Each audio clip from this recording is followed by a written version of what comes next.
নমস্কার। আজকে আমরা শুনব শ্রী হেমেন্দ্র কুমার রায়ের সৃষ্টি গোয়েন্দা হেমন্ত রবিনের গল্প বিভীষণের জাগরণের প্রথম পর্ব। রাত দুপুর। একে ব্ল্যাকআউটের মহিমায় মানুষের চক্ষু হয়েছে প্রায় অন্ধ। তার উপরে চারিদিকে ঝরছে ঘোর অমাবস্যার তিমির ঝর্ণা। কলকাতার রাস্তায় একটিমাত্র গ্যাসের আলো জ্বলছে না এবং কোথাও নেই একখানি মাত্র দোকানের এতটুকু বাতির শিখা। মাথার উপরে দীপ্ত নেত্রে জেগে আছে বটে লক্ষ লক্ষ তারকা, কিন্তু আকাশের অস্তিত্ব ছাড়া মানুষকে তারা আর কিছুই দেখাতে পারছে না।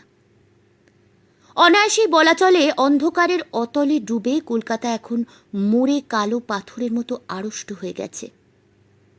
কেবল কোনো কোনো বাড়ির বন্ধ জানলার পিছন থেকে মাঝে মাঝে জাগছে ক্ষুধিত শিশুর কান্না। পথের মোড়ে মোড়ে এক আধখানা শোনা যাচ্ছে পাহারাওয়ালার পদশব্দ এবং হয়তো বা দূর হতে থেকে থেকে ভেসে আসছে কুকুরদের ঝগড়ার শব্দ। ব্যাস, এছাড়া জীবনের আর কোনো লক্ষণই নেই। শহরের উত্তরাঞ্চলের একটি পথকে হঠাৎ জাগ্রত করে তুললে দুই পথিকের বাঁধো বাঁধো জুতোর শব্দ। তারা অতি সাবধানে সামনের দিকে হাত বাড়িয়ে পথ চলছিল দৃষ্টিহীনের মতো। তাদের নাম হচ্ছে হেমন্ত ও রবিন। পাঠক পাঠিকাদের কাছে নিশ্চয়ই নতুন করে তাদের পরিচয় আর দিতে হবে না।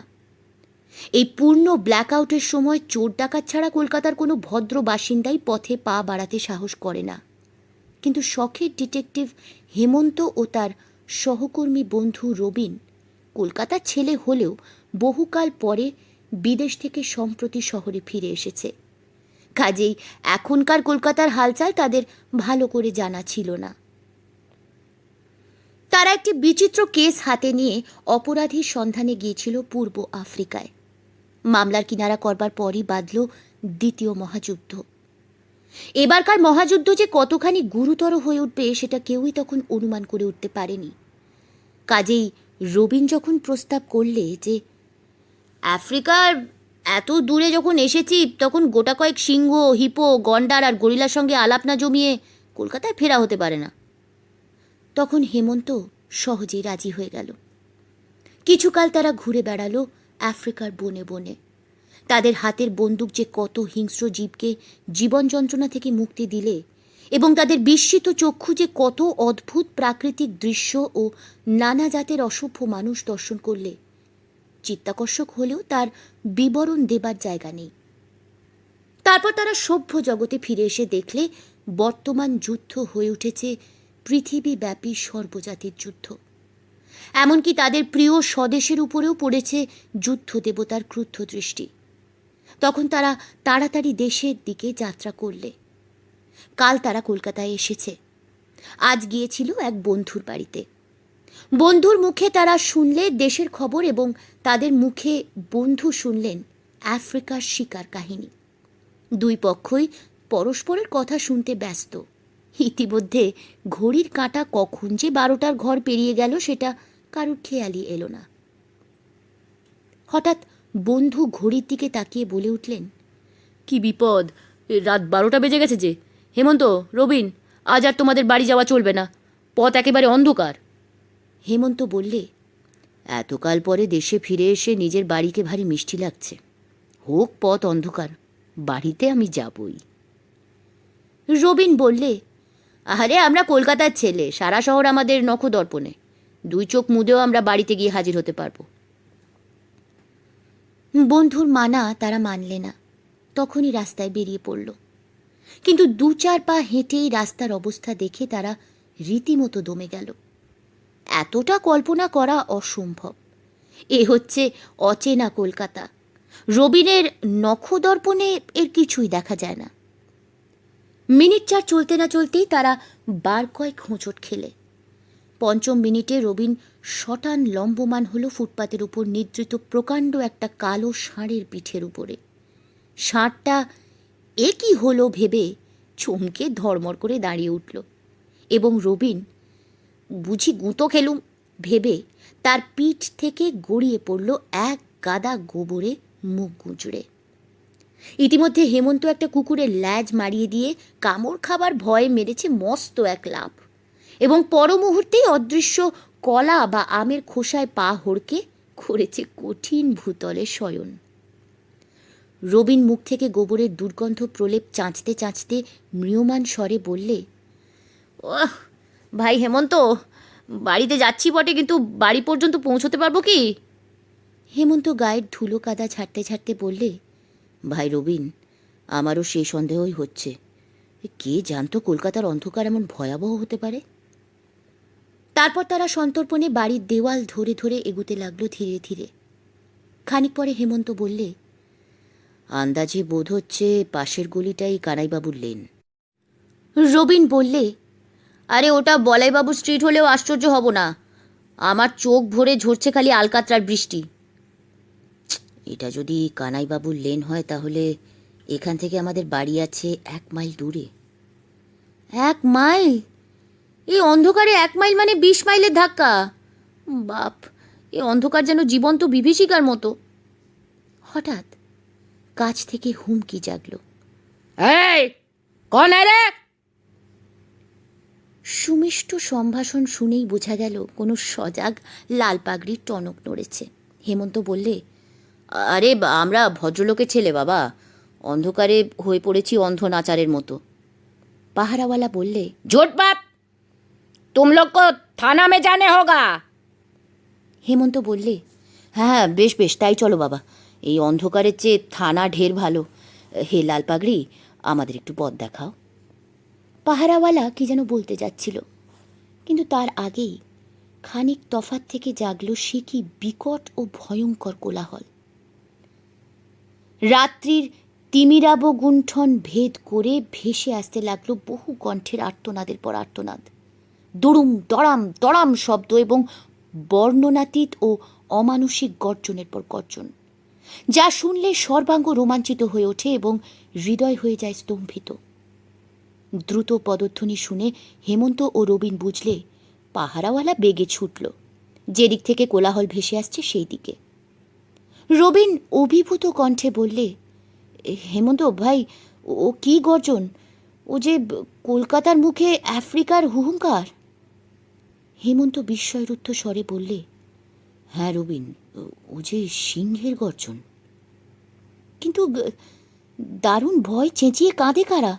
অমন দুরুম দড়াম শব্দ কিসের? আর এখানে সিংহের আবির্ভাবই বা হবে কেমন করে?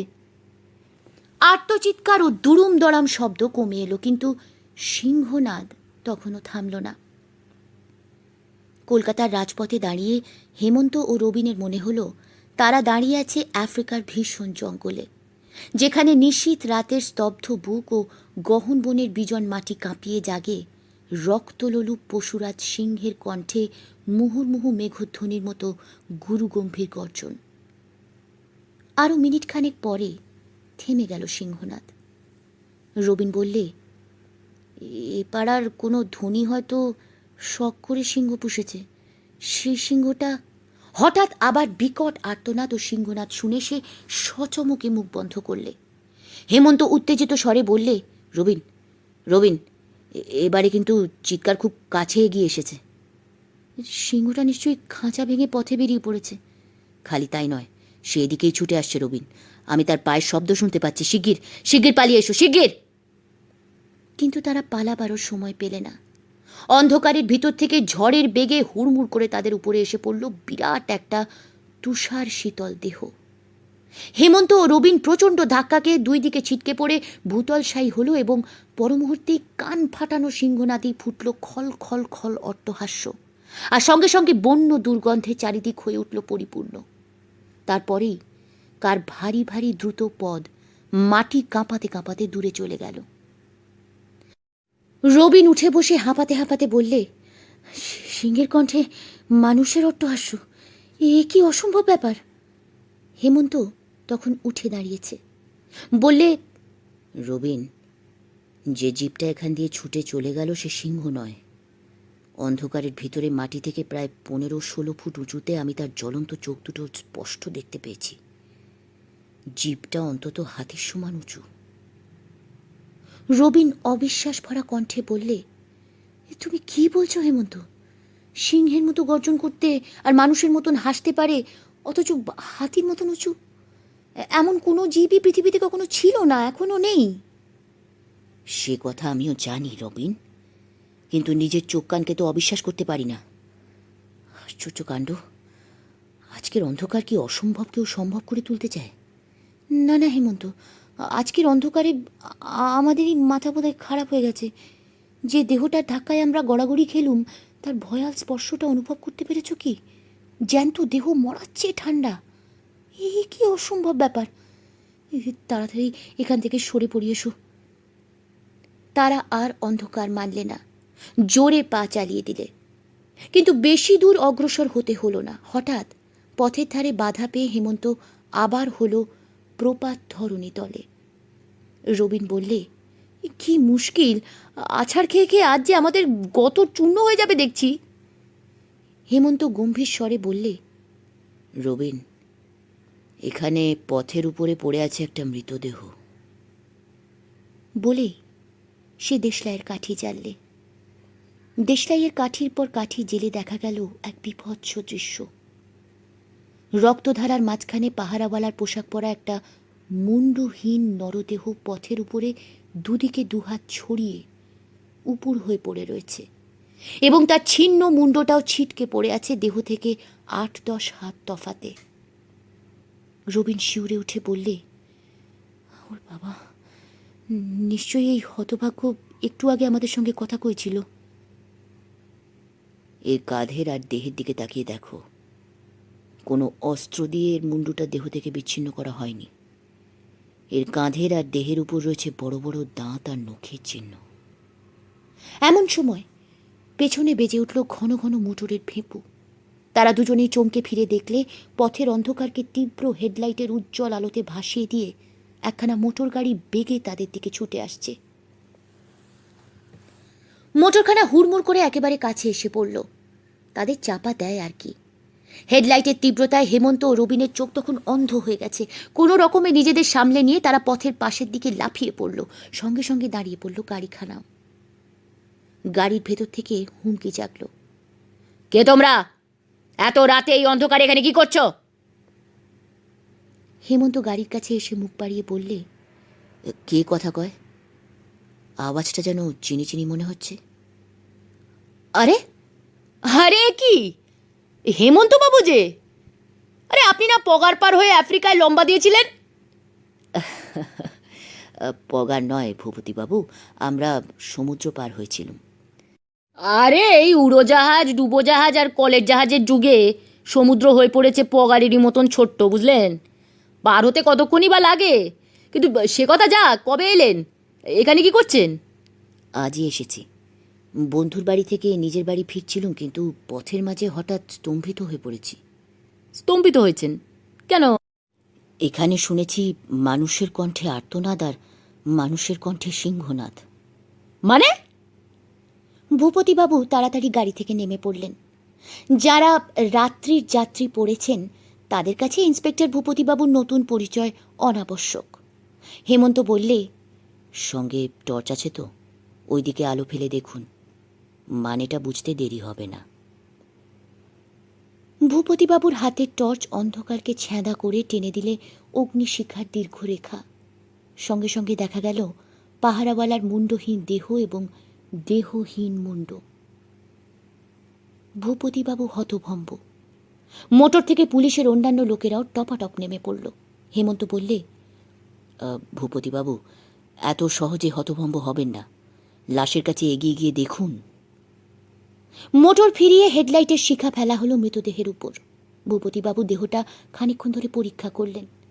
তার হতভম্ব ভাবটা আরও বেড়ে উঠল। তিনি অতিশয় হতাশভাবে মাথা নাড়তে লাগলেন। হেমন্ত বললে, লাশের ওপরে থাবা আর নখের চিহ্ন দেখছেন? দেখছি তো। পাহারাওয়ালা মারা পড়েছে কোনো হিংস্র জন্তুর আক্রমণে। কলকাতা শহরে হিংস্র জন্তু? অসম্ভব কথা বটে, কিন্তু আপাতত তাছাড়া তো আর কিছু বলা যায় না। কিন্তু কি জন্তু? জানি না, যদিও আমি সিংহনাদ শুনেছি। সিংহ? এ বলেন কি মশাই? আমি সিংহনাদ শুনেছি বটে, কিন্তু মানুষের কণ্ঠে। এ কি হেয়ালি রে বাবা! একটা জীব অন্ধকারে আমাদের পাশ দিয়ে মাটি কাঁপিয়ে ছুটিয়ে চলে গেল। সেটা হাতির মতো উঁচু। আজব কথা। নম্বর 1 হচ্ছে কলকাতা শহরের সিংহ। নম্বর 2 হচ্ছে সিংহ চিৎকার আর হাস্য করে মানুষের কণ্ঠস্বরে। আর নম্বর 3 হচ্ছে সিংহটা হাতির সমান উঁচু। ও হেমন্তবাবু, এ কি রূপকথা বলবার সময় এটা? হেমন্ত জবাব দিলে না। পথের উপরে হুমড়ি খেয়ে পড়ল। হেডলাইটের মহিমায় পথের খানিকটা দিনের বেলার চেয়ে উজ্জ্বল হয়ে উঠেছিল। ভূপতিবাবু ব্যঙ্গের স্বরে বললেন, কি ব্যাপার হেমন্তবাবু? এবারে পথের ধুলোর ভিতর থেকে আপনি কি সিংহটাকে পুনরাবিষ্কার করতে চান নাকি? না ভূপতিবাবু, পথের ধুলোয় আমি আবিষ্কার করেছি এক আশ্চর্য মানুষের পদচিহ্ন। আপনার ভাষায় বলতে গেলে বলতে হয় আজব কথা নম্বর 4। কই দেখি দেখি। দেখুন, পরে পরে কতগুলো পায়ের দাগ। প্রত্যেক পদচিহ্ন লম্বায় প্রায় 18-19 ইঞ্চি। ভূপতিবাবুর চোখ দুটো যেন ঠিকরে পড়বার মতো হলো। সাব ইন্সপেক্টর পতিত পাবন এসেছিল ভূপতিবাবুর সঙ্গে। সে বললে, স্যার, আপনি ভুলে যাচ্ছেন, আমরা এদিকে এসেছি একটু জরুরি ফোন পেয়ে। ভূপতিবাবু চমকে উঠে বললেন, ও ঠিক বলেছ, কিন্তু কি করব ভাই বলো তো? পথের মাঝে যা দেখছি আর যা শুনছি তাতে যে দুনিয়াকেই ভুলে যেতে হয়। এখন কোন দিক সামলাই বলো দেখি? পতিত বললে, আপনি আর একটা মস্ত কথাও ভুলে যাচ্ছেন। টেলিফোনেও কিন্তু আপনি সিংহের গর্জন শুনেছেন। ভূপতিবাবু লম্ফ ত্যাগ করে বললেন, এই ঠিক বলেছ, ঠিক বলেছ ভাই, ঠিক বলেছ। এখানেও সিংহনাদ, টেলিফোনেও সিংহনাদ। আমি এখন কি করব? এই কোন সিংহনাদের পেছনে ধাবিত হব বলো তো? পতিত বললে, স্যার, আমার একটা সন্দেহ হচ্ছে। হচ্ছে নাকি? মানে? হ্যাঁ স্যার, হচ্ছে। আমার বিশ্বাস থানার টেলিফোনে আর এই রাস্তার গর্জন করেছে একই সিংহ। ঠিক বলেছ ভাই, ঠিক বলেছ ভাই, ঠিক বলেছ। পতিত, তোমাকে ধন্যবাদ।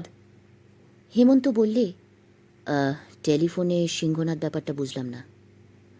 আরে মশাই, আমিও একটু একটু যা বুঝেছিলুম আপনার কথা শুনে তাও গুলিয়ে গিয়েছে।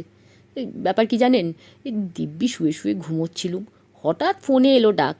রিসিভারটা তুলে নিয়েই শুনলুম কে একজন লোক ভীষণ ভয় পেয়ে বলছে, আপনারা শীঘ্র আসুন, আমার বাড়িতে ডাকাত পড়েছে, আমি 10 নম্বর কানাইবাবু লেনে থাকি।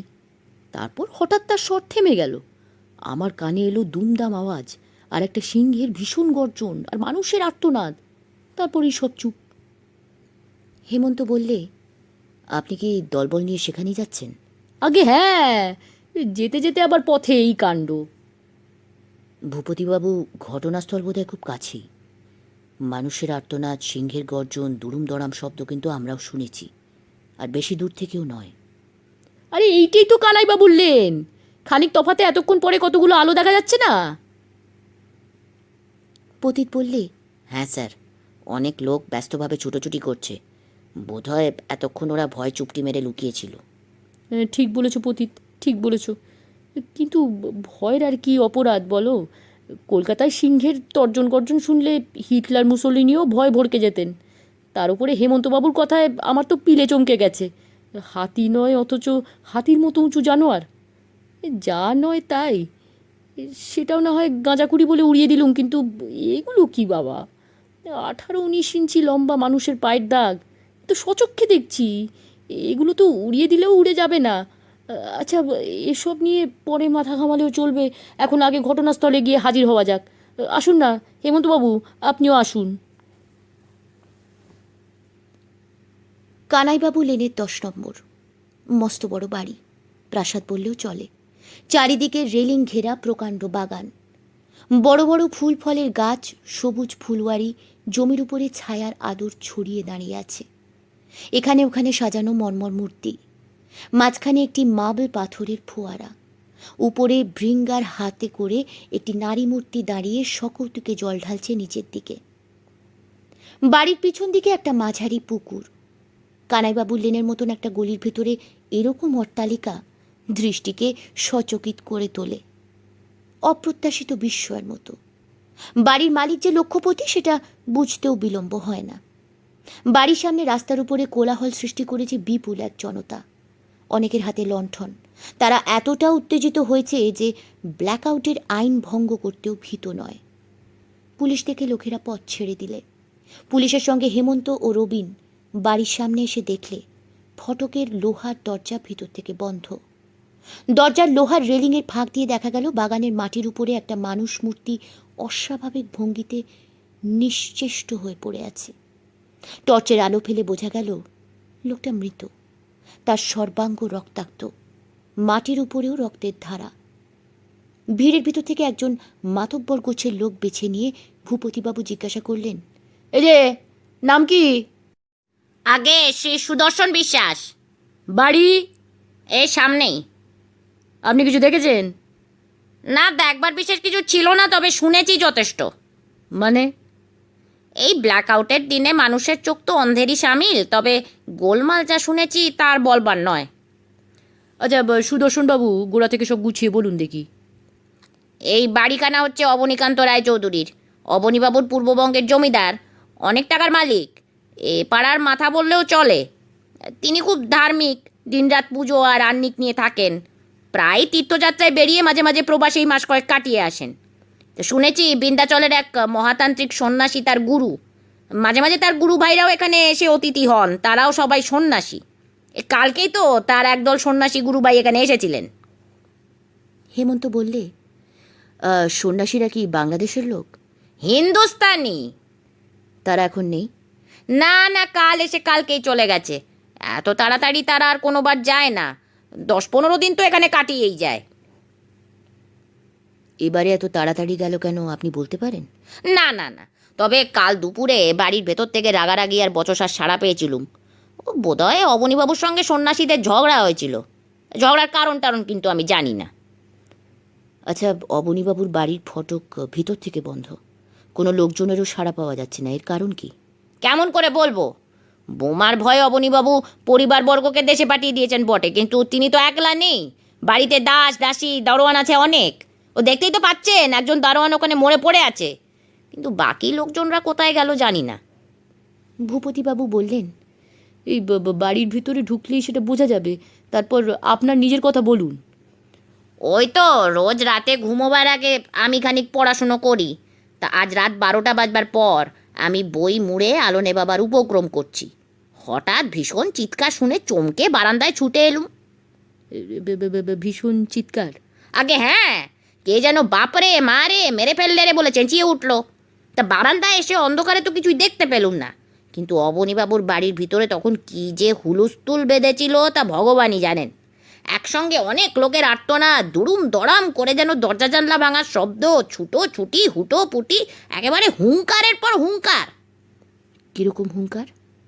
হেমন্ত বাধা দিয়ে বললে, আগে সেটা হুঙ্কার না বলে অন্য কিছু বললে আপনারা হয়তো আমাকে পাগল মনে করবেন। না না না, অসংকোচে বলুন, আমরা কিচ্ছু মনে করব না। না মানে আমার মনে হলো বাড়ির ভেতরে যেন একটা ক্রুদ্ধ সিংহ ক্রমাগত গর্জন করছে।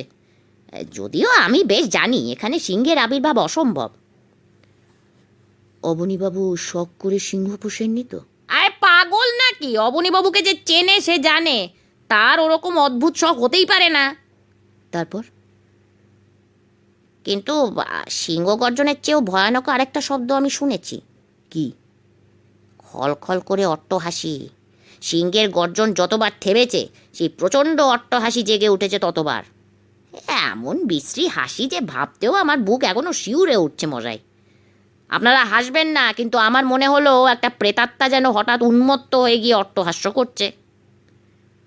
অন্য কেউ হাসলে না, কিন্তু ভূপতিবাবু হো হো করে হেসে উঠলেন। ও, উন্মত্ত প্রেতাত্মার অট্টহাস্য!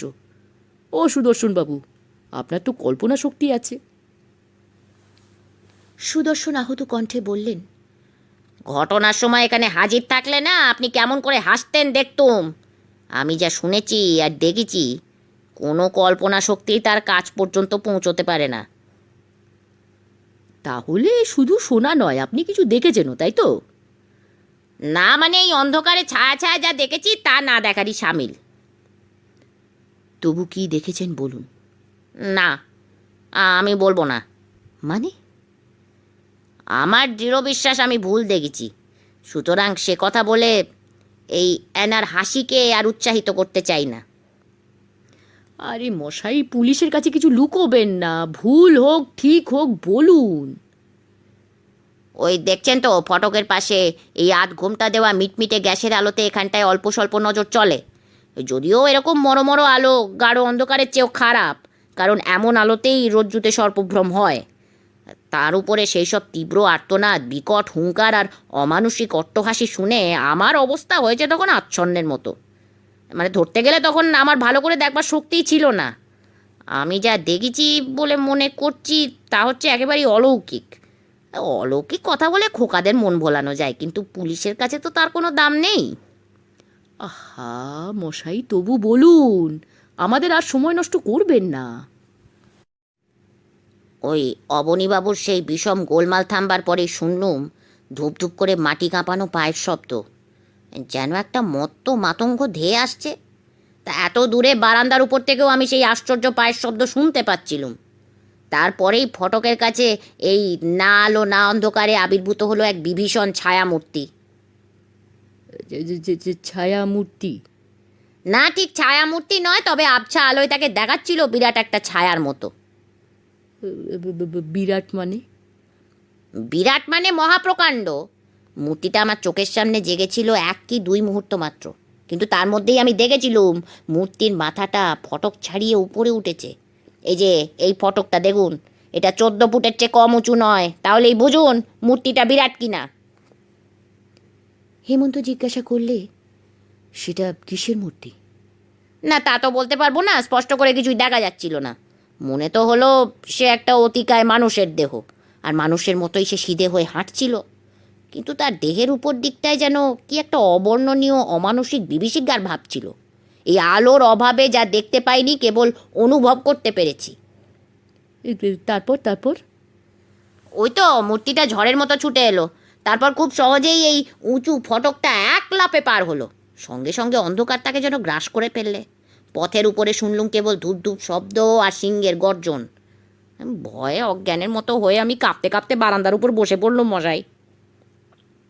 ভূপতিবাবু বিরক্ত হয়ে বললেন, ধুর, যত সব বাজে কথা। ফটকের চেয়ে উঁচু মানুষ দানব, আবার সিংহের গর্জন। হেমন্ত বললে, সিংহের গর্জন তো আপনিও শুনেছেন, আমরাও শুনেছি। আর পথের উপরে সেই প্রকাণ্ড পদচিহ্ন কি আমরা দেখিনি? ভূপতিবাবুর মুখ ম্লান হয়ে গেল। তাড়াতাড়ি তিনি বললেন, আচ্ছা ঠিক আছে, ঠিক আছে, চলুন চলুন, আর দেরি নয়, এবারে বাড়ির ভেতরে ঢোকা যাক। হেমন্ত শুধলে, ভূপতিবাবু, আপনি ফোনে শুনেছিলেন 10 নম্বর বাড়িতে ডাকাত পড়েছে, কিন্তু এখানে তো ডাকাতের কথা কেউ তো বললে না। ভূপতিবাবু বললেন, হ্যাঁ ঠিক কথা। ও সুদর্শনবাবু, বলি, মস্ত বড় নরদানবের কথা চেপে যান, আদালতে ও কথা তুললে হাকিম আপনাকে পাগলা গারদে পাঠিয়ে দেবে। কিন্তু আসল ব্যাপারটা ভাঙুন দেখি, এখানে কজন ডাকাত হানা দিয়েছিল? সুদর্শন বললে, ডাকাত? কোনো ডাকাতের সাড়া বা দেখা আমি পাইনি। আরে লুকোবেন না দাদা, খুলে বলুন না। আরে না মশাই, ডাকাতের কথা আমি জানি না। আচ্ছা, এখানে আর কেউ ডাকাতদের দেখেছে? ভিড়ের কেউ বললে না হ্যাঁ। ঠিক আছে, তবে চলুন ভূপতিবাবু, বাড়ির ভিতরে চলুন। একজন কনস্টেবল লোহার রেলিং টপকে বাগানের ভিতরে গেল। ফটকের ভিতর থেকে তালা লাগানো ছিল। তালা ভেঙে ফটক খোলা হলো। প্রথমেই বাগানের মধ্যে দরোয়ানের যে মৃতদেহটা পড়েছিল, সকলে তার কাছে গিয়ে দাঁড়ালো। মৃতদেহের অবস্থা দেখলে শিউরে ওঠে সর্বাঙ্গ। মাথার বেশিরভাগ উড়ে গিয়েছে, ঘাড়টা ভেঙে একদিকে লটকে পড়েছে। দেহের চারিদিকে ছড়িয়ে পড়ে আছে মাংস, খুলি ও মস্তিষ্কের রক্তাক্ত টুকরো। হেমন্ত বললে, দেখছেন, এখানেও অস্ত্র ব্যবহার করা হয়নি। একে একবার মাত্র প্রচণ্ড তীক্ষ্ণ আঘাত করা হয়েছে। ভূপতি বললেন, হ্যাঁ, কিন্তু কিসের আঘাত? আমার বিশ্বাস বড় বড় নৌকলা থাবার। থাবার? গাঁজার ধোঁয়া আপনারও মাথায় ঢুকেছে নাকি মশাই? আপনিও কি ভাবছেন এখানে সিংহ টিঙ্গ কিছু এসেছিল? সিংহনাথ শুনেছি বটে, কিন্তু সিংহ আমি দেখিনি। এই লোকটা যে সিংহেরই থাবায় মরেছে এমন কথাও আমি জোর করে বলছি না, তবে এর মৃত্যুর কারণ যে কোনো বিষম বলবান জন্তুর নখযুক্ত থাবা, সে বিষয়ে আমার সন্দেহ নেই। ভূপতি জবাব না দিয়ে বাড়ির দিকে এগিয়ে চললেন। বাড়ি একেবারে স্তব্ধ, কোথাও একটিমাত্র আলোও জ্বলছে না। আলো জ্বালবার জন্যে পাহারাওয়ালাদের নিয়ে পতিত বাড়ির ভিতরে গিয়ে ঢুকল। এত রাত্রে ঘুম ভাঙানোর জন্যে ভূপতি অদৃশ্য ডাকাতদের উদ্দেশ্যে বাছা বাছা গালাগালি বৃষ্টি করতে লাগলেন। রবিন বললে, ও ভাই হেমন্ত, আজকের সব ব্যাপারটাই কেমন অদ্ভুত বলে মনে হচ্ছে না? কেবল অদ্ভুত নয়, অপার্থিব। বাড়ির কেউ ফোনে পুলিশকে ডেকে বলেছে এখানে ডাকাত পড়েছে। পাড়ার কেউ কিন্তু ডাকাতদের দেখেনি। প্রত্যক্ষদর্শীর মতে এখানে কোনো অমানসিক দানবের আবির্ভাব হয়েছিল। আমরা কিছু দেখিনি বটে, কিন্তু যে অট্টহাসি আর গর্জন শুনেছি, আর যে অদ্ভুত দেহের ধাক্কা খেয়েছি, দুঃস্বপ্নেই তা স্বাভাবিক। সত্য কথা বলতে কি রবিন, আমি বুঝতে কিছুই পারছি না। আমারও মাথা দস্তুর মতো গুলিয়ে গিয়েছে। বাড়ির ভিতরে ভীত ও বিস্মিত কণ্ঠের সাড়া জাগল। পতিত দৌড়ে এসে উত্তেজিত স্বরে বললে, স্যার, স্যার, শিগগির আসুন, শিগগির! ভূপতি পায়ে পায়ে পিছোতে পিছোতে বললেন, মানে শিগগির যাব কীরকম? না না, আমি শিগগির যাব না। আগে কি হয়েছে বলো। স্যার, ভয়ঙ্কর ব্যাপার, আসুন। ভূপতি তখনও পিছোচ্ছেন। দুই চোখ বিস্ফারিত করে বললেন, ও ও পতিত, সিঙ্গিটা এখনো বাড়ির ভেতর আছে নাকি? যাও যাও যাও, দৌড়ে যাও, শিগগির ফোন করে দাও। সেপাই আসুক, বন্দুক আনুক, একটা মেশিন গান আনলেও বন্ধ হয় না। ও হেমন্তবাবু, রবীনবাবু, পালিয়ে আসুন মশাই, পালিয়ে আসুন। পতিত বললে, আরে আরে, পালাবেন না স্যার, পালাবেন না। আরে সিঙ্গি টিঙ্গি কিচ্ছু নেই, খালি লাশ। লাশ? মানে? আগে হ্যাঁ স্যার, লাশ, লাশের পর লাশ। বাড়ির উঠোনে লাশ, সিঁড়িতে লাশ, দালানে লাশ, ঘরে লাশ, বাড়িময় লাশ, ভীষণ হত্যাকাণ্ড। একটা লোকেও বেঁচে নেই স্যার। ভূপতি ঢোক গিলতে গিলতে বললেন, ও হেমন্তবাবু, উপায়?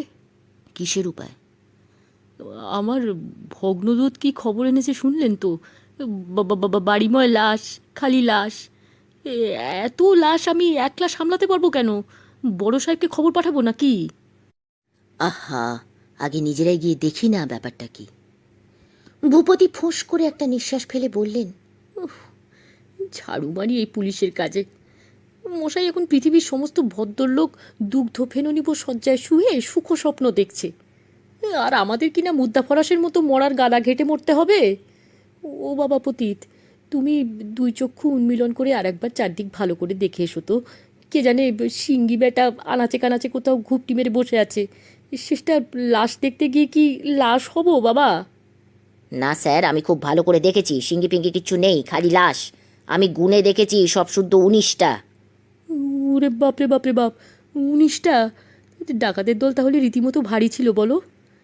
বাড়ির ভিতরে 19টা, বাগানে একটা, রাস্তায় একটা। কি সর্বনাশ! এক রাত্রে এক জায়গায় 21টা খুন! ও ও হেমন্তবাবু, আমার যে হৃদকম্প হচ্ছে। হেমন্ত অগ্রসর হয়ে বললে, আসুন ভূপতিবাবু, আর সময় নষ্ট করবেন না। বাড়ির মধ্যে ঢুকে যে বিভৎস দৃশ্য দেখা গেল, এখানে তার বিস্তৃত বর্ণনা দিতে চাই না। পতিত একটুও অত্যুক্তি করেনি। বাড়ির সর্বত্র, ঘরে, দালানে, সোপানে, উঠানে বইছে যে রক্তগঙ্গার ঢেউ। কোথাও দরোয়ানের, কোথাও দাস বা দাসীর, এবং কোথাও বা পড়ে আছে বাড়ির অন্যান্য লোকের মৃতদেহ। প্রত্যেক দেহই ভয়াবহ রূপে ক্ষত বিক্ষত, এবং অনেক দেহেই মুন্ডের চিহ্ন মাত্র বর্তমান নেই। ভূপতি আতঙ্কগ্রস্ত কণ্ঠে বললেন, এতকাল এ লাইনে আছি, এমন অভাবনীয় ব্যাপার কখনো দেখিনি, কখনো শুনিও নি। ত্রিতলের একটি ঘরে ঢুকে আবার যা দেখা গেল তার চেয়ে ভীষণ দৃশ্য কল্পনাও করা যায় না। ঘরের মেঝে এমন জায়গা নেই যেখান দিয়ে বইছে না রক্তের প্রবাহ। কেবল কি মেঝে, দেওয়ালের, এমনকি ছাদেরও গায়ে গিয়ে লেগেছে রক্তের ফিনকি। এবং গৃহতলে এখানে ওখানে ছড়িয়ে পড়ে রয়েছে মানুষের দেহের অঙ্গ প্রত্যঙ্গ, কোথাও হাত, কোথাও পা, কোথাও দেহের বিভিন্ন অংশ, এবং কোথাও চূর্ণ বিচূর্ণ মুণ্ড। চেনবারও জো নেই সেটা মানুষের মুণ্ড কিনা। রবিন বলল, বাবা, আমার গা কেমন করছে। হেমন্ত, আমি চললুম। হেমন্ত বললে,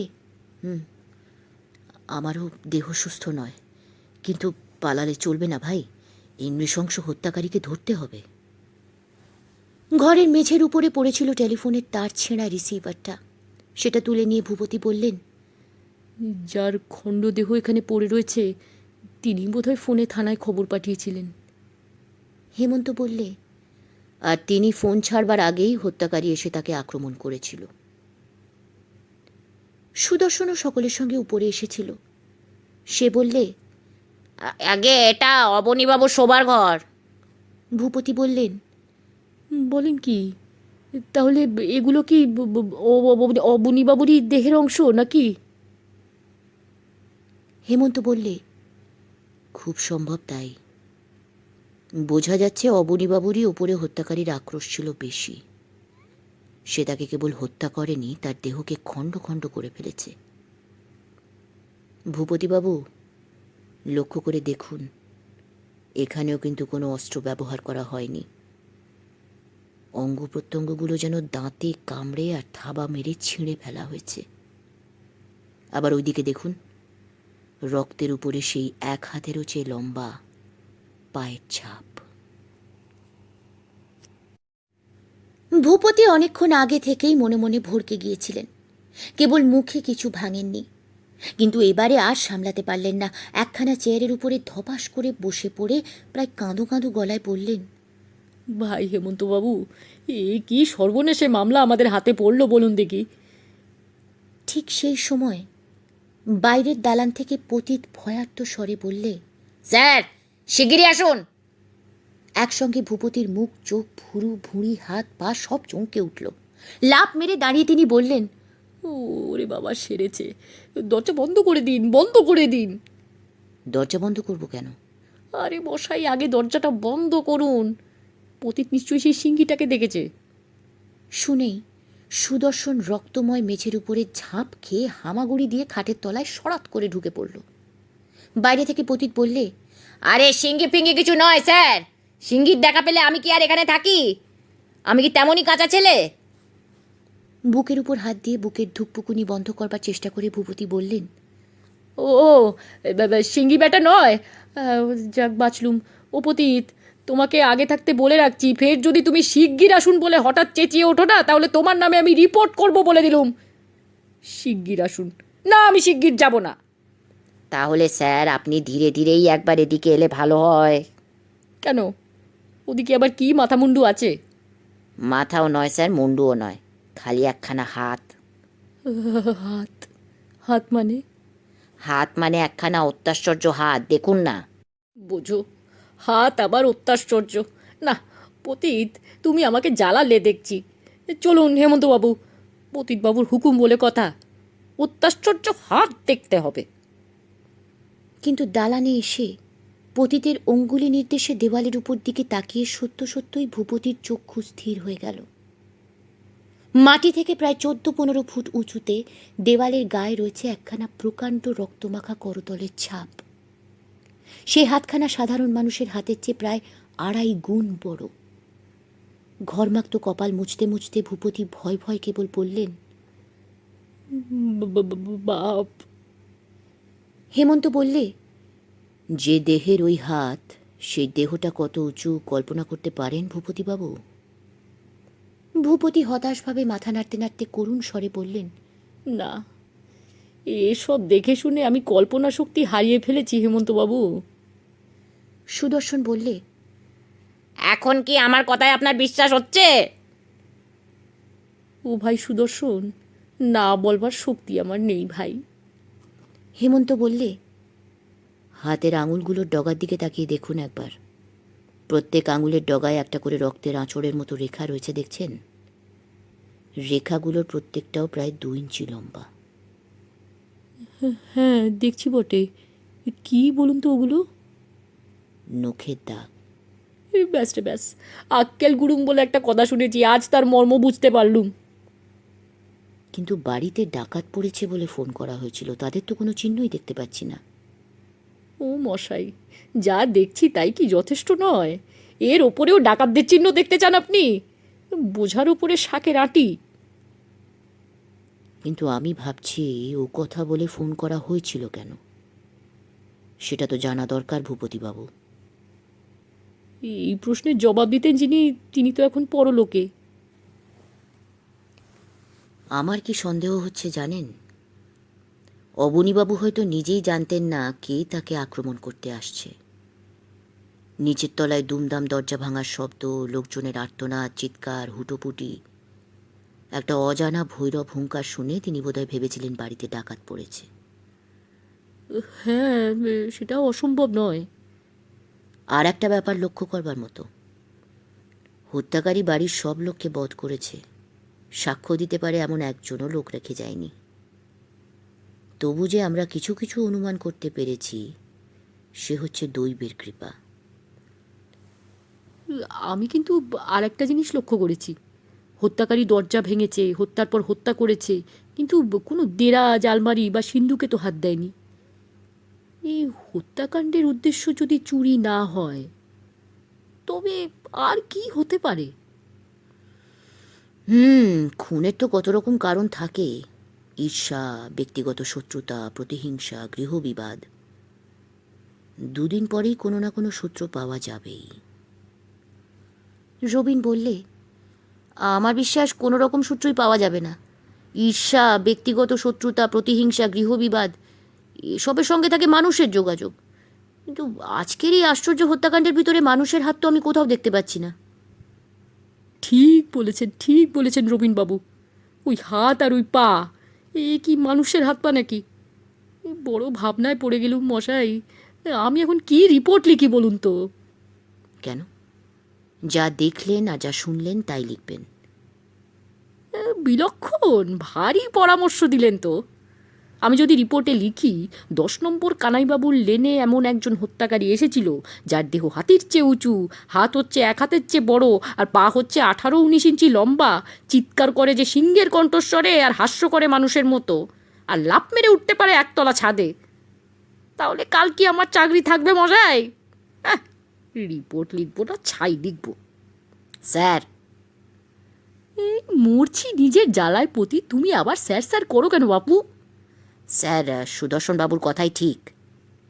মানে? এখানে এক উন্মত্ত প্রেতাত্মার আবির্ভাব হয়েছিল। তো তুমি আমায় রিপোর্টে ওই কথাই লিখতে বলো নাকি? স্যার, অনেক রকম প্রেতাত্মার গল্প শুনেছি, তারা কেবল মাঝে মাঝে মানুষকে ভয় দেখিয়েই খুশি হয়।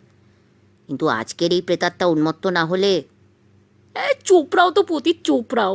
তোমার মূল্যবান উপদেশ আমি শুনতে চাই না, বুঝলে? দেখবেন স্যার, দেখবেন, এই খুনের কিনারা করা পুলিশের কর্ম নয়। শেষ পর্যন্ত রোজা যদি ডাকতে না হয় না, আমি নাকে খত দেব। পরের দিন সকালবেলার কথা। প্রভাতী চা পান সাঙ্গ হয়েছে। মধু বেয়ারা চায়ের ট্রে নিয়ে গেল। ইজি চেয়ারের উপরে আর হয়ে পড়ে হেমন্ত খবরের কাগজখানা টেনে নিলে। রবিন বললে, খবরের কাগজের ভিতরে একটু পরে ডুব দিও, আগে একটা জিজ্ঞাসার জবাব দাও। মোল্লার দৌড় মসজিদ পর্যন্ত। তোমার জিজ্ঞাসাও নিশ্চয়ই কালকের ঘটনাক্ষেত্রের বাইরে গিয়ে দৌড়তে পারবে না। না, তোমার মনও কি এর মধ্যেই কালকের ঘটনাক্ষেত্রের বাইরে যেতে পেরেছে? সেটা কি স্বাভাবিক? স্বাভাবিক নয় জানি, তাই তো একটা কথা জিজ্ঞেস করতে চাই। গোলাম হাজির। ঠাট্টা নয় হেমন্ত, কাল যে ঘটনাগুলো ঘটেছে, নিজের চোখে না দেখলে বিশ্বাস করতে পারতুম না। আমিও না। কাল যেন আমাদের ঘাড়ে চেপেছিল আরব্য উপন্যাসের কথিত এক আজগুবি রাত্রি। আলাদিনের দেখা পাইনি বটে, কিন্তু তার বন্ধু দৈত্যের পদধ্বনি শুনেছি। আলাদিনের দৈত্য নরহত্যা তো করতো না। আলাদিনের হুকুম পেলে করতে পারত, এখানে আলাদিনটা কোথায়? আলাদিন আছে বলেই আমার বিশ্বাস রবিন, আমি এই আধুনিক আলাদিনকে আবিষ্কার করতে পারলে সুখী হব। তো কোথায় তাকে পাবে বলে সন্দেহ করো? একদল সন্ন্যাসীর মধ্যে। রবিন সচমকে বললে, হেমন্ত, ওই অবনীবাবুর মৃত্যুর আগের দিন যে সন্ন্যাসী গুরু ভাইদের সঙ্গে তার ঝগড়া হয়েছিল, তুমি কি তাদেরই সন্দেহ করছো নাকি? অল্প বিস্তর করি বই কি। তাদের ঠিকানা তো তুমি জানো না। রবিন, এইবার তুমি বোকার মতো কথা কইলে। মাত্র একজন অজানা খুনি খুব চুপিসারে কাজ ছেড়ে পালিয়ে গিয়েও ধরা পড়ে। এক দল সন্ন্যাসীর সন্ধান করা কি বিশেষ শক্ত কথা? কিন্তু খুনের রাত্রে তো সন্ন্যাসীদের কেউ দেখেনি, আর ঘটনাক্ষেত্রেও তাদের উপস্থিতির কোনো প্রমাণ নেই। মানি, আমিও জানি সন্ন্যাসীদের সন্ধান পেলেই খুনি ধরা পড়বে না, কিন্তু আমার সন্দেহ হচ্ছে ওই সন্ন্যাসীদের সঙ্গে খুনের কোনো না কোনো সম্পর্ক আছে। সন্দেহের কারণ? কারণ খুব স্পষ্ট বা মস্ত নয়, তবু প্রথমত সন্ন্যাসীদের সঙ্গে ঝগড়ার পরের দিনে এই হত্যাকাণ্ড হলো কেন? দ্বিতীয়ত, অবনীবাবু থানায় ফোন করে আমার বাড়িতে ডাকাত পড়েছে বলেছিলেন কেন? না না না, তোমার দ্বিতীয় প্রশ্নের কোনো মানে হয় না। হয় হয়, নিচের তলায় হট্টগোল মারামারি শুনেই অবনীবাবু ভেবেছিলেন তার বাড়িতে ডাকাত পড়েছে। হঠাৎ তার এরকম ভাববার কারণ কি? আগের দিনে সন্ন্যাসীদের সঙ্গে তার ঝগড়া হয়েছে, হয়তো তিনি এরকম আক্রমণেরই আশঙ্কা করেছিলেন। হতে পারে, কিন্তু তার সে আশঙ্কা তো অমূলক। সন্ন্যাসীরা তার বাড়ি আক্রমণ করেনি। ঘটনাক্ষেত্রে যার সাড়া, দেখা আর চিহ্ন পাওয়া গেছে, সে যেই হোক সন্ন্যাসী তো নয়। না না, হত্যাকারী যে সন্ন্যাসী এ কথা আমিও বলছি না রবিন। আমার বক্তব্য হচ্ছে অবনীবাবু হয়তো সন্দেহ করেছিলেন তার উপরে চোটে একদল সন্ন্যাসী তাকে আক্রমণ করতে এসেছে। আমার অনুমান ঠিক হলে দেখা দরকার কেন তার মনে এমন সন্দেহ হয়, কেন তার সঙ্গে সন্ন্যাসীদের ঝগড়া হয়েছিল। সুদর্শনবাবুর মুখে শুনলে তো অন্যবারে সন্ন্যাসীরা অবনীবাবুর বাড়িতে 10-15 দিন না কাটিয়ে যান না। এবারে কেন তারা এসেই চলে গেল? তারা কি যথার্থ সাধু নয়? তাই কি অবনীবাবু তাদের বিদায় করে দিয়েছিলেন? আমি এই সব প্রশ্নের উত্তর চাই। আর সবচেয়ে বড় প্রশ্ন হচ্ছে, সন্ন্যাসীদের সঙ্গে ঝগড়ার পরের দিনেই অবনীবাবু খুন হলেন কেন? তোমার কথা শুনে এইবারে বুঝেছি, খুনের কিনারা হোক না হোক সন্ন্যাসীদের সন্ধান নেওয়া দরকার বটে, তাই না? হেমন্ত অল্পক্ষণ চুপ করে রইল, তারপর ধীরে ধীরে বললে,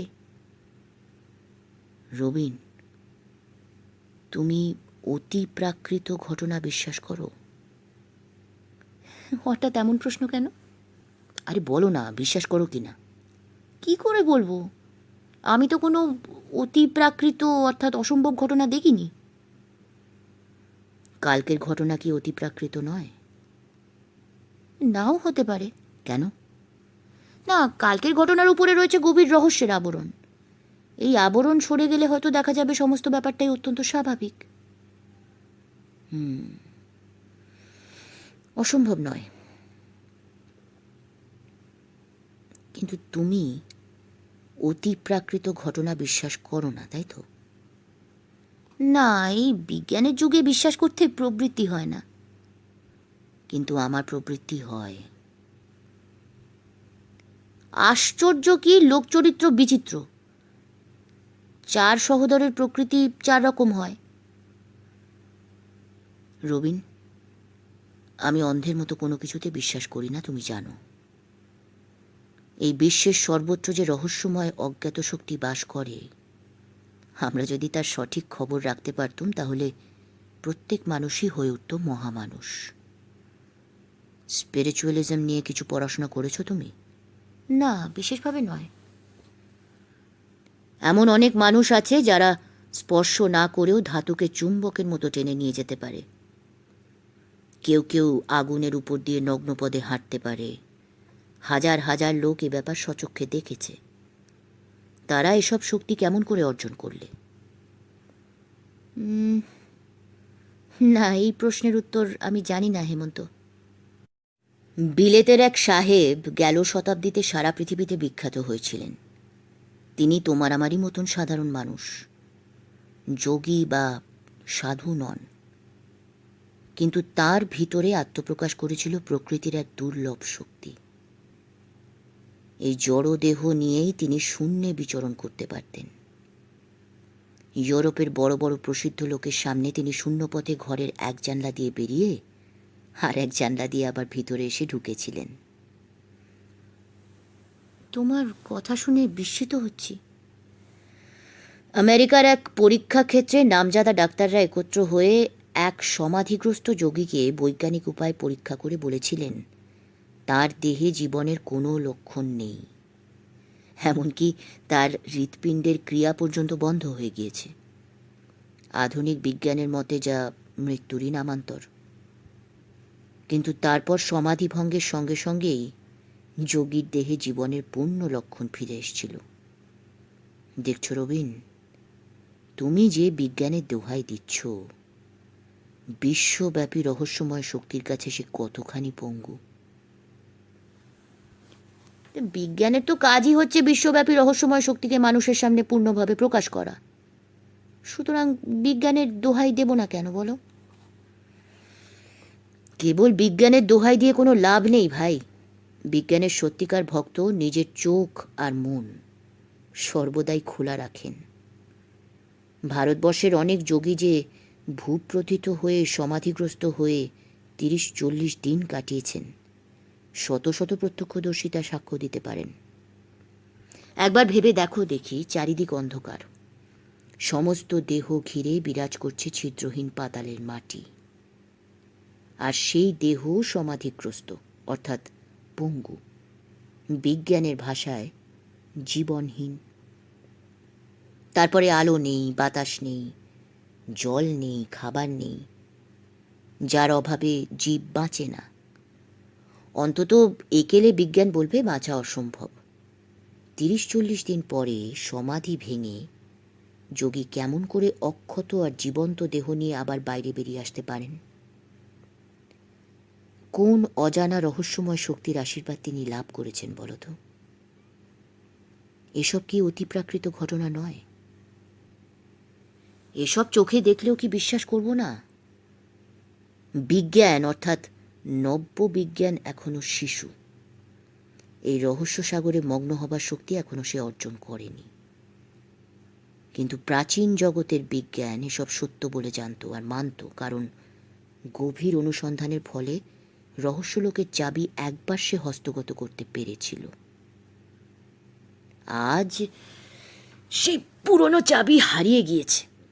তোমাদের নতুন চাবি দরজায় আর লাগছে না হে। আরে তোমার হঠাৎ এই বক্তৃতার কারণ কি হেমন্ত? কালকের ব্যাপারের মধ্যে তুমি কি অতি প্রাকৃত কোনো কিছুর খোঁজ পেয়েছো নাকি? খোঁজ আমি কিছুই পাইনি, তবে আপাতত কালকের ঘটনাগুলোকে অসাধারণ বলতে পারি বটে। হয়তো তোমার অনুমানই ঠিক, রহস্যের আবরণ সরিয়ে নিলে কালকের ঘটনাগুলো খুবই সাধারণ হয়ে পড়বে। হেমন্ত মুখ বন্ধ করে খুললে খবরের কাগজ। রবিন মধুর উদ্দেশ্যে চেঁচিয়ে আর এক কাপ চা পান করবার ইচ্ছা প্রকাশ করলে। রবিন চা পান করছে, হেমন্ত হঠাৎ অভিভূত কণ্ঠে বলে উঠল, কি সর্বনাশ, কি সর্বনাশ! চায়ের পেয়ালা নামিয়ে রেখে রবিন জিজ্ঞাসুভাবে বন্ধুর মুখের পানে তাকিয়ে রইল। হেমন্ত খবরের কাগজ থেকে চোখ না তুলেই বললে, রবিন, কাগজে কালকের ঘটনা বেরিয়েছে। আমাদের পক্ষে তো পুরনো খবর, এজন্য তোমার অতটা অভিভূত হবার কারণ তো নেই। না, আমি অভিভূত হয়েছি আর একটা খবর পড়ে। অবনীবাবুর হত্যাকারী কাল রাত্রে আর এক জায়গাতেও আর এক হত্যানাট্যের অভিনয় করেছে। বলো কি? শোনো। হেমন্ত উচ্চস্বরে খবরটা পড়তে লাগল। দ্বিতীয় ঘটনাটি ঘটিয়াছে 2 নম্বর তালপুকুর স্ট্রিটে। বাড়ির মালিকের নাম বিধুরঞ্জন বসু। তিনি চিরকুমার, বয়স প্রায় 45। তার আত্মীয় স্বজন কেউ নেই, অন্তত তার সঙ্গে কেউ বাস করতেন না। বাড়িতে থাকতো কেবল একজন পাচক ও একজন পেয়ারা। যতদূর জানা গেছে বিধুবাবুও অবনীবাবুর মতো ধর্মপ্রাণ লোক ছিলেন। তান্ত্রিক পূজা অর্চনায় ছিল তার জীবনের প্রধান আনন্দ, এবং তার বাড়িতেও মাঝে মাঝে কোথা হইতে একদল সন্ন্যাসী আসিয়া দিন কয়েকের জন্য রীতিমতো আসর জমাইয়া তুলিতেন। গত রাত্রে প্রায় 1টার সময় অমাবস্যা ও ব্ল্যাকআউটের গাঢ় অন্ধকারের মধ্যে ভীষণ এক গোলমালে প্রতিবেশীদের নিদ্রাভঙ্গ হয়। গোলমাল হচ্ছিল বিধুবাবুর বাড়ির ভিতরে। ডাকাত পড়েছে ভেবে প্রতিবেশীরা লাঠি, দা ও অন্যান্য অস্ত্রশস্ত্র লইয়া ছুটিয়া আসে। তাদের মধ্যে ছিলেন ওপাড়ার বিখ্যাত বেয়ামবীর ও লাঠিয়াল বিনোদলাল। সর্বাগ্রে সাহস করে তিনি বিধুবাবুর বাড়ির দরজার নিকটে গিয়ে উপস্থিত হন। তারপর কি হলো কেউ ঠিক করে বলতে পারে না, তবে সকলে বলে হঠাৎ অন্ধকারের মধ্যে মাটি হইতে 17-18 ফুট উপরে দপদপ করে জ্বলিয়া উঠল ভাঁটার চেয়ে বড় দুটো তীব্র, ক্রুদ্ধ ও অগ্নিময় চক্ষু।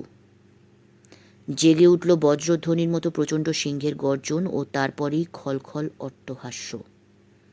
সঙ্গে সঙ্গে শোনা গেল একটা মর্মভেদী আর্তনাদ। তারপর সকলের মনে হলো যেন একটা মদমত্ত হস্তি পদভরে পৃথিবী কম্পিত করে দ্রুত বেগে কোথায় চলে গেল। এই কাণ্ডের পর প্রতিবেশীরা কেউই আর অগ্রসর হতে ভরসা করিল না। ইতিমধ্যে কে থানায় ফোনে খবর দিয়েছিল, পুলিশ এসে পড়ল। পুলিশ এসে রাস্তার উপরে সর্বপ্রথমে আবিষ্কার করল হতভাগ্য যুবক বিনোদলালের মৃতদেহ। কোনো দারুণ হিংস্র জন্তু যেন কাঁধের উপর হইতে তার মুন্ডুটা থাবার এক আঘাতে উড়াইয়া দিয়াছে। বাড়ির মধ্যে প্রবেশ করে পুলিশ দেখিল নিচের তলায় পড়ে রয়েছে বিধুবাবুর পাচক ও বেয়ারার ক্ষতবিক্ষত মৃতদেহ। উপরতলায় শয়নকক্ষের মধ্যে যা পাওয়া গিয়াছে তাকে বিধুবাবুর দেহ না বলে দেহাবশেষ বলা উচিত, কারণ এই নৃশংস হত্যাকারী অবনীবাবুর মতন বিধুবাবুর দেহকেও খণ্ড বিখণ্ড করে ফেলেছে। কে এই হত্যাকারী? বেশ বোঝা যায় অবনীবাবু ও বিধুবাবুর হত্যাকারী একই ব্যক্তি, কিন্তু কে সে? একই রাত্রে কেন এই 2 হত্যাকাণ্ড? একদিনে একই ব্যক্তি বা দলের দ্বারা 25টি নরহত্যা কলকাতায় কখনো হয়েছে বলে শুনি নাই। এরপরেও আমরা যদি পুলিশকে অকর্মণ্য বলে মনে করি, তাহলে কি অন্যায় করা হবে? 2 ঘটনা ক্ষেত্রে সিংহনাদ ও অট্টহাস্য শোনা গিয়াছে। নিহত ব্যক্তিদের দেহ দেখলেও বোঝা যায় কোনো প্রকাণ্ড জন্তুর কবলে পড়িয়াই সকলকে মৃত্যুবরণ করতে হয়েছে। অট্টহাস্য করেছে হয়তো হত্যাকারীরাই, কিন্তু সিংহনাদের অর্থ কী? হত্যাকারীরা কি কোনো পালিত পোষমানা সিংহ নিয়ে ঘটনাক্ষেত্রে আসিয়াছিল? অনেকে নাকি সন্দেহ করছেন এই 2 হত্যাকাণ্ডের সঙ্গে ভৌতিক ব্যাপারের সম্পর্ক আছে। প্রথম ঘটনাক্ষেত্রে নাকি আশ্চর্য ও প্রকাণ্ড হাত ও পায়ের ছাপ পাওয়া গিয়াছে, কিন্তু আমাদের বিশ্বাস ওসব হচ্ছে পুলিশের চোখে ধুলি নিক্ষেপের জন্য কৌশলী হত্যাকারীদের ছলনা মাত্র। ওই হাত ও পায়ের ছাপ হচ্ছে নকল ছাপ। 2 হত্যাকাণ্ডের মধ্যে আরেকটি লক্ষ্য করবার বিষয় আছে। 2 স্থলেই কোনো মূল্যবান দ্রব্য চুরি যায় নাই, সুতরাং হত্যার কারণ অর্থলোভ নয়। রবিন স্তম্ভিত প্রায় স্বরে বললে, এই তো ভয়ানক ব্যাপার। এর উপরে কোনো রকম মত প্রকাশ করবার শক্তি আমার তো নেই। হেমন্ত বললে, বন্ধু, খবরের কাগজের এই রিপোর্টারটি তোমার দলভুক্ত হলেও তোমার চেয়ে উচ্চ শ্রেণীর মনুষ্য। কীরকম? ইনি তোমার দলের লোক, কারণ অতি প্রাকৃত ঘটনায় বিশ্বাস করেন না। আবার ইনি তোমার চেয়ে উচ্চ শ্রেণীরও বটে, কারণ হরেক রকম মূল্যবান মত প্রকাশ করেছেন। যে মূল্যবান মত? এ তো যথা পুলিশ অকর্মণ্য, অট্টহাসি হেসেছে হত্যাকারীরা, তাদের পরিচালনায় হত্যা আর সিংহনাদ করেছে পোষা সিংহ, সেই হাত আর পায়ের ছাপ জাল, পুলিশের চোখে ধুলো দেবার জন্যে। দূর, চুলোয় যাক রিপোর্টারের গবেষণা। হেমন্ত, এখন তুমি কি করতে চাও? আপাতত ফোনের কাছে যেতে চাই। ওই শোনো, ঘন্টা বাজছে। টেলিফোন ছেড়ে ফিরে এসে হেমন্ত বললে, অ্যাসিস্ট্যান্ট কমিশনার সতীশবাবু টনক নড়েছে, বুঝলে? তিনি নাকি সোজা আমার বাড়ির দিকেই ধাবমান হয়েছেন। শেষ হলো শ্রী হেমেন্দ্র কুমার রায়ের সৃষ্টি গোয়েন্দা হেমন্ত রবিনের গল্প বিভীষণের জাগরণের প্রথম পর্ব। নমস্কার।